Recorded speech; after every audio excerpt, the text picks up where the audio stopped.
Hello guys, আসসালামু আলাইকুম সবাইকে। আবারও ওয়েলকাম টু মাই চ্যানেল। চলে এলাম একটা নতুন সারপ্রাইজ নিয়ে। বলো তো এটা কোথায়? সাই পাকড়া, হ্যাঁ, এটা মুম্বাই এয়ারপোর্ট। সবাই অবশ্যই জানো, দুদিন আগে এসেছিলাম মুম্বাই, কিন্তু আবার কোথায় যাচ্ছি আমি? কে জানতে ইচ্ছা হচ্ছে? আচ্ছা ছাড়ো, জানতে ইচ্ছা না হলেও আমি বলছি। চলো প্রথম থেকে বলা যাক। তো এটা হচ্ছে মুম্বাই এয়ারপোর্টের এন্ট্রি পয়েন্ট, মানে ডিপার্চার পয়েন্ট।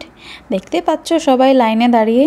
তো এয়ারপোর্টে ঢুকে ঢুকে আমরা প্রথমে সব থেকে ভারী কাজটা সেরে ফেলেছি, মানে লাগেজটা দিয়ে ফেলেছি আর কি, স্ট্রেস আর ভার দুটোই কমানোর জন্য। তো এটা হচ্ছে ফরেন মানি এক্সচেঞ্জ অফিস। এখান থেকে কেউ টাকা, টু বি অনেস্ট, কেউ এখান থেকে টাকা এক্সচেঞ্জ করাবে না, কারণ এরা ডাবল চার্জ নিয়ে নেয় উইথ বিল।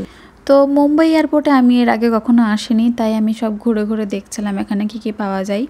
সত্যি কথা বলতে এখানে সবই পাওয়া যায়। পুরো শপিং মলটা এয়ারপোর্টের ভেতরে স্থাপন করা হয়েছে। আমি জাস্ট এদিকে ওদিকে একটু ঘুরে দেখছিলাম এখানে কি কি পাওয়া যায়। এয়ারপোর্টের মধ্যে পুরো শপিং মল বসিয়ে রেখেছে। আরে ভাই, কি ভাবছো? এখানে আসার জন্য আমার কাছ থেকে টাকা নেওয়া হয়েছে, তো তুমি এখানে কিছু না কিনলে তোমাকে কেউ কিছু বলবে না। অ্যাট লাস্ট এসপ্ল্যানেড মার্কেটের মতো তোমাকে কেউ বলবে না কি ভাই নেবে না, নেবে না, নিয়ে যাও, অল্প টাকায় হয়ে যাবে, কম করে করে দেবো, এসো নিয়ে যাও। না ভাই, এখানে কম হয় না, দরদাম তো হবেই না। তাই সব কিছু ভেবেচিন্তে তুমি যদি কিনতে চাও কিনতে পারো। এইগুলো একদম 35 টাকার সেলের নীতি মেনে চলে, দেখাশোনা একদম ফ্রি, আর কেনাকাটা ঠিকই ধরেছ, তোমার ব্যক্তিগত ব্যাপার। তো অনেক হলো ঘোরাঘুরি, এখন আমি যাচ্ছি 21 নম্বর গেটের সন্ধানে। হ্যাঁ, 21 নম্বর গেট। যেতে যেতে রাস্তায় যেগুলো দেখানো হয় সেগুলো তোমাদেরকে দেখাচ্ছি আর কি। এখন ঘড়িতে বাজে প্রায় 5টা, তাই আমি আর আমার বান্ধবী ভাবলাম একটা কফি খাওয়া যাক। হ্যাঁ, ঠিকই শুনেছ, কফি খেতেই যাচ্ছি। আমরা কফি পান করি না, আমরা কফি খাই, ঠিক আছে? চা কফি সব আমরা খাই। হ্যাঁ, আমরা খাই। তো যেমনটা আমি বলেছি যে আমি সবাইকে ছেড়ে দূরে চলে যাচ্ছি। হ্যাঁ, আমি একটা নতুন দেশে চলে যাচ্ছি সবাইকে ছেড়ে, অনেক দূর। ঠিক এই মুহূর্তে আমি জানি না আমার মনের অবস্থা কেমন।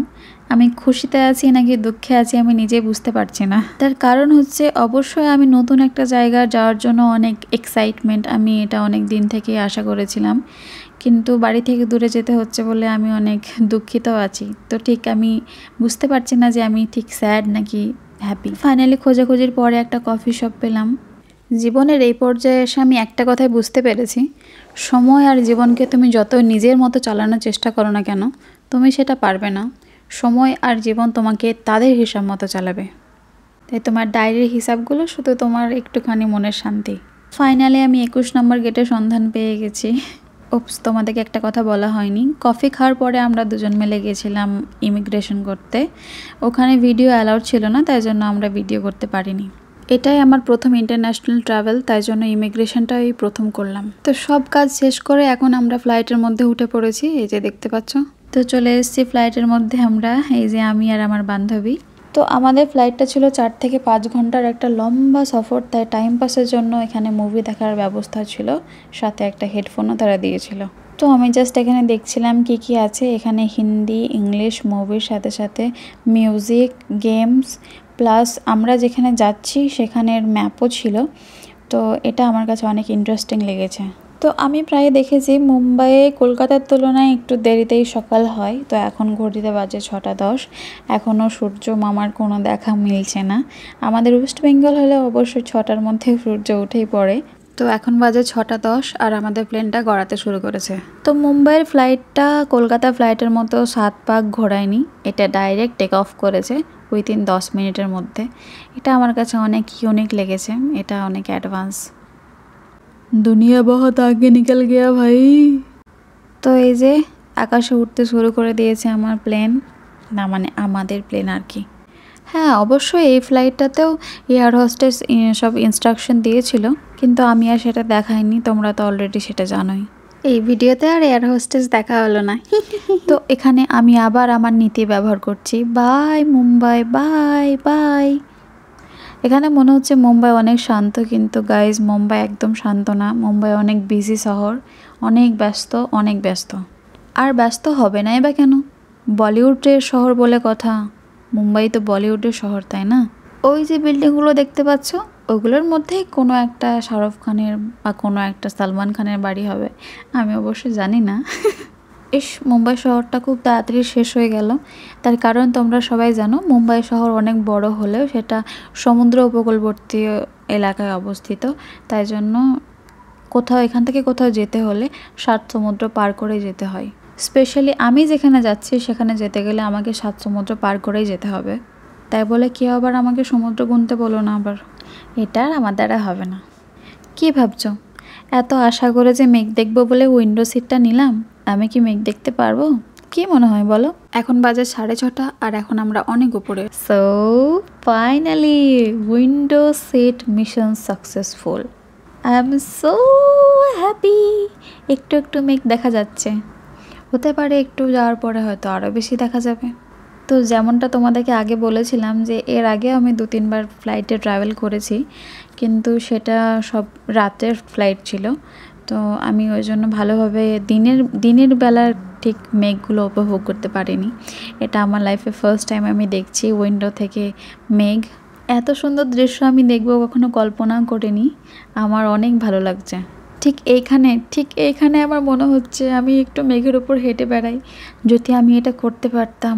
তবে যাই বলো, কল্পনাতে আমি মনে হয় ওই দূর থেকে একবার ঘুরে চলে এসেছি। মানুষ তার কল্পনাতেই সুন্দর, বাস্তবটাও ঠিক এরকমই হয়। মানুষের সব কিছু মানুষের কাছেই থাকে, শুধু একটা পাতলা কাঁচ দিয়ে ঘেরা থাকে। কাঁচের ওপারে থাকে স্বপ্ন, যেগুলো দেখতে তো পারা যায় কিন্তু ধরা যায় না। তাই কল্পনাতে হোক বা স্বপ্নে, যতটা খুশি পারো খুশি গুটিয়ে নাও, কারণ হ্যাপি থাকা আর নিজেকে হ্যাপি রাখা সব থেকে বড় কাজের মধ্যে একটা। তো যাই হোক, এদিকে কথা বলতে বলতে আমাদের ব্রেকফাস্টে চলে এসছে। ফ্লাইট কর্তৃপক্ষ আমাদেরকে এই ব্রেকফাস্টটা দিয়েছিল। তো ভাবলাম এই স্পেশাল ব্রেকফাস্টটা মুভি দেখতে দেখতে খাওয়া যাক। তো ব্রেকফাস্টে ছিল একটা কেক, একটা পাও, আর এতে ছিল উপমা আর একটা আলুর চপ, যেগুলো খেতে একদম জঘন্য, সাথে আনলিমিটেড জল।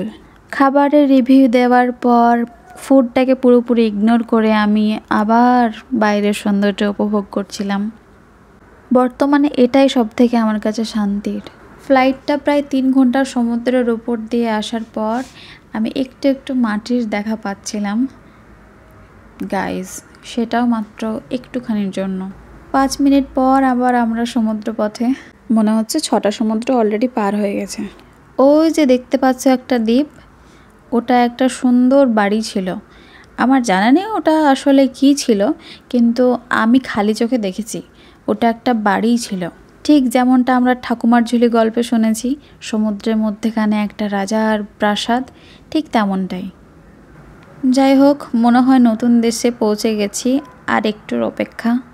এই ভিডিও ক্লিপগুলো আর এই সিনগুলো আমার কাছে কোনো মুভির সিনের থেকে কম না। আমার চোখে এগুলো অনেক সুন্দর, ভীষণ সুন্দর।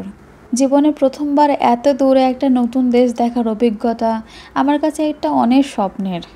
মনে হচ্ছিল আমি হয়তো স্বপ্নই দেখছি, আর এত সুন্দর স্বপ্ন দেখছি যে চোখ ফেরানোর সময় নেই। আসলে সত্যি বলতে আমি আমার নতুন দেশের যাওয়ার অভিজ্ঞতা সব কিছু তোমাদের সাথে শেয়ার করতে চেয়েছিলাম, তাই জন্য আমি যতটা পেরেছি গুটিয়ে নিয়েছি, শুধুমাত্র তোমাদেরকে দেখাবো বলে। তোমাদের চোখে এই দৃশ্যগুলো কেমন লাগছে অবশ্যই আমাকে কমেন্ট করে জানাবে। আর তোমরা নিশ্চয়ই এটাও লক্ষ্য করেছো যে জলের কালারটা পুরো অন্যরকম। হ্যাঁ, এটাও আমি লক্ষ্য করেছি, জলের কালারটা পুরো অন্য। আমার মনে হচ্ছিল এই সমুদ্রেই হয়তো আফতার 2 মুভির শ্যুটিং হয়েছিল। তোমাদের কেমন লাগছে? ঠিক তাই না? তো এই যে দেখো 2 মিনিটের মধ্যে ল্যান্ড করে ফেলেছি উইদাউট এনি ট্রাফিক। অনেক অ্যাডভান্স ফ্লাইট, তাই না? তো ফ্লাইটের মধ্যে অনেক মা বোন ছিল যাদের ভিডিও করাটা আমার ঠিক মনে হয়নি, তাই আমি একদম বাইরে এসেই ভিডিও করেছি। এখন আমার ফোনের ঘড়িতে বাজে 10:30 আর এই দেশের ঘড়িতে বাজে 8টা। হ্যাঁ, ঠিকই শুনেছ, টোটাল 2.5 ঘন্টার ডিফারেন্স। ওকে, তো আমার মনে হয় তোমাদেরকে আর অপেক্ষা করানোটা ঠিক হবে না, তো বলেই ফেলি আমি কোথায় এসেছি। তোমরা অবশ্য অপেক্ষা করছো যে দেশের নামটা শোনার জন্য। তো গাইজ, এটা হচ্ছে বাহরাইন এয়ারপোর্ট। হ্যাঁ, ঠিকই শুনেছ, বাহরাইন। কি ভাবছো এখানে কেন এসেছি? আরে না, আমি এখানে আসতে চাইনি। আসলে আমার কানেক্টিং ফ্লাইট ছিল, তো তাই আসতে হয়েছে। এখান থেকে আধা ঘন্টার মধ্যে আবার আমাদের মেন গন্তব্যের জন্য ফ্লাইট আছে। আবার প্রশ্ন, আসল গন্তব্য তাহলে কোথায়? আবার কনফিউশনে পড়লে তো? সেটা না হয় আবার পরের ভিডিওতে বলি। তার জন্য চ্যানেলটা অবশ্যই সাবস্ক্রাইব করে নোটিফিকেশন অন করে রাখো, যাতে আমি আবার নতুন ভিডিও দিলে তোমাদের কাছে পৌঁছে যায়। ততক্ষণের জন্য बाय बाय, टाटा, अल्लाह हाफिज़। यार मेरा तो फ़ोन का चार्ज ही ख़त्म हो गया। फ़ोन कहाँ पे चार्ज पे लगाए? चलो देखते हैं।